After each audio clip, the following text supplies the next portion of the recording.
The United Nations, in collaboration with the World Health Organization and Bill Gates-funded Rutgers, has launched the next phase of their war against humanity, sexualizing little children in primary education worldwide for the purpose of normalizing pedophilia. And Joe Biden, who was caught on camera playing with himself in public this week, has already agreed to accelerate the globalist plan to normalize pedophilia and push children to have sexual relationships and experiment with gender as early as possible. What can I say? Diddler's gonna diddle. Perhaps he was thinking about the United Nations' new document titled International Technical Guidance on Sexual Education. It's the official guideline for elementary schools around the world. The goal of this document is described on page 16. In their own words, it aims to equip children to develop sexual relationships. If you think they mean sexual relationships in the future as adults, you're wrong.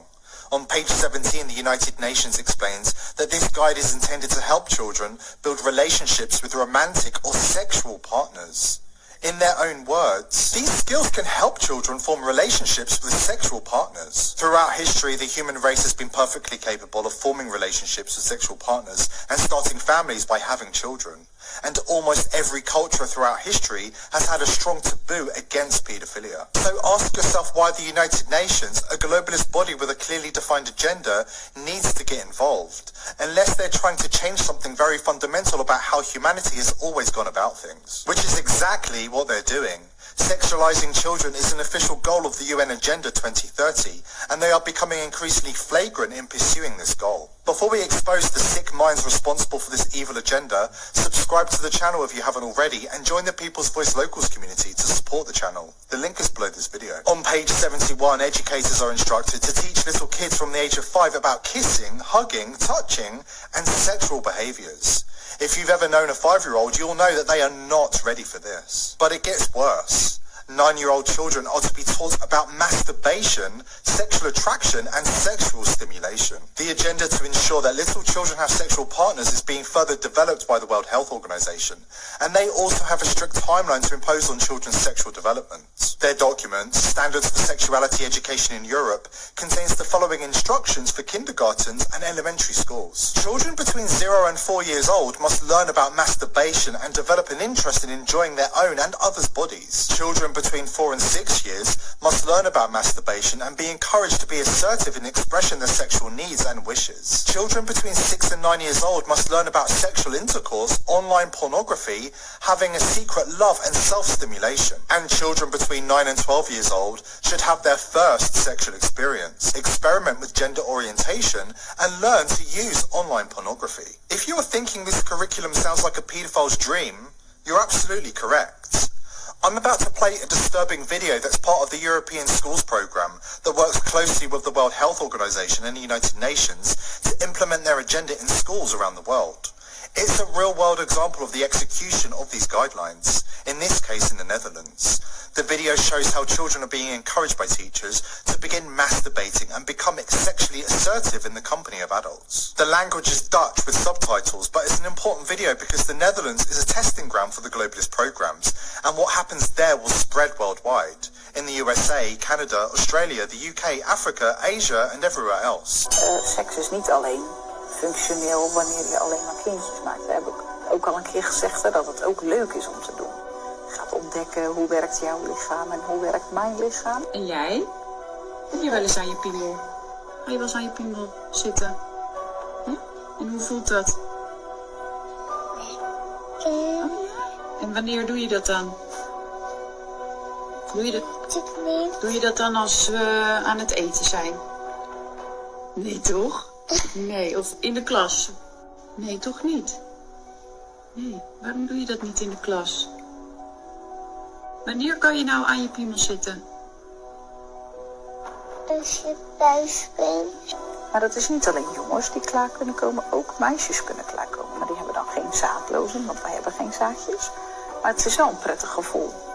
En je hebt natuurlijk je vagina al wel eens bekeken. Hè? Je hebt je schaamlippen, je binnenste schaamlippen. En er zitten 2 gaatjes, hè? 1 om te plassen en 1 waar de baby uitkomt.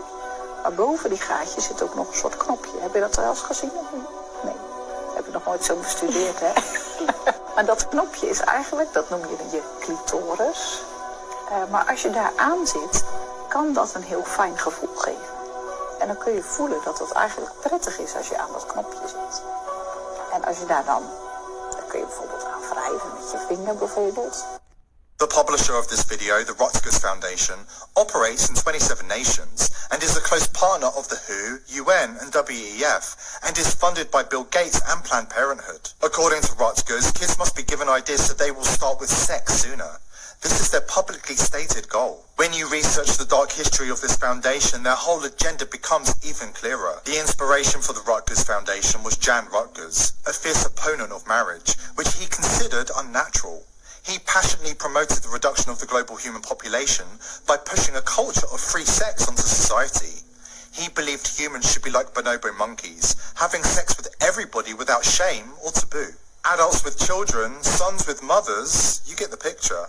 Aside from the agenda to reduce the human population, Rutgers was also heavily involved in the worldwide movement to legalize pedophilia. In 1946, the Netherlands Association for Sexual Reform, NVSH, was founded, and they organized working groups on pedophilia that were supported by leftist Labour Party Senator Edward Brongersma. This same Brongersma then became the public face of the far-left pedophilia acceptance movement in the 1970s. Brongersma was known for his frequent trips to Asia, where he abused underage sex slaves. He was convicted of child sex abuse in 1950 and spent 11 months in prison. After he was released from prison, Brongersma again organized pedophilia working groups. They published the magazine NIKS, which is the Dutch abbreviation for Towards Integration of Child Sexuality. In an online archive of this magazine, you can see the sickening profanity that was promoted by the man who would later gain Bill Gates' support. Naked children on the cover exposing their genitals and children having sex. The mindset promoted through this publication is that being with a paedophile is preferable over being with the family. These are the fundamental mindsets of paedophilia, that what they are doing is good and people who are against it are bad. This mindset is also promoted in the guides of the United Nations, World Health Organization and Rutgers, albeit in a more sophisticated wording. It's nevertheless the same. Promoting sex with little kids is a human right, and opposing it is a violation of human rights. Another edition of this paedophilia magazine is titled The Anti-Education Episode, and contains an article that explains how evil the natural family is. The article is titled, How Do I Kill My Father and Mother? And I quote, In the family, love is impossible. Parental love is a lie. The family limits, sours, mocks, discourages, mistreats, crumples. On June the 22nd, 1979, Rutgers signed a petition, along with the criminally convicted child molester Brongersma, for the legalization of sex with children. These are the same people who are now forcing schools in Europe to push young children to have sex as early as possible. This is a dark rabbit hole to go down, but it's important to share this information because the Gates-funded Rutgers is part of the World Wide Web of paedophilia. Official statements from the United Nations are clear. They want the entire world to be transformed. Making sure that little children have sexual relationships, learn how to masturbate and use online pornography is part of this agenda. And you had better believe that the US is a central part of this sick agenda. The Biden regime has released statements confirming plans to implement this agenda throughout the USA as soon as possible, and no later than 2030. In the USA, we see the sickening invasion of drag queens in countless schools, where children are exposed to perverse sexual dances, disgusting stories, and the abnormal outfits of perverted freaks who prey on children. Ask yourself, who on earth wants adult men dressed as sexually provocative women to perform sexual dances in front of little children? What's the agenda behind this? And the US mainstream media have been co-opted in the worldwide operation to normalize paedophilia. Here is a small compilation of what's really an avalanche of pro-paedophilia articles, all of which have one goal and one goal only, to convince the world that paedophiles are good people and those who defend the children are monsters. What's most disturbing is that none of these media posts, literally not a single one of them, takes a stand in defense of the helpless children. All they talk about is the misunderstood paedophiles. Not a word about the children. Who will stand up and defend the children? If we fail to stand up against the sinister agenda that disguises itself behind false claims of protecting human rights, then every child on this planet will suffer from prolonged sexual abuse and be groomed to become perpetrators themselves. And it won't end there. Those who dismantle the healthy and natural boundaries will continue to erode the next set of boundaries, and the cycle will continue indefinitely due to their insatiable desires. Disturbing testimonies from survivors among the elite circles reveal that engaging in sexual acts with animals and even corpses is the next step in their depravity. We can't allow them to win. In recent years, we the people have made great strides in exposing and rejecting the will of the elites, and we must keep up the fight.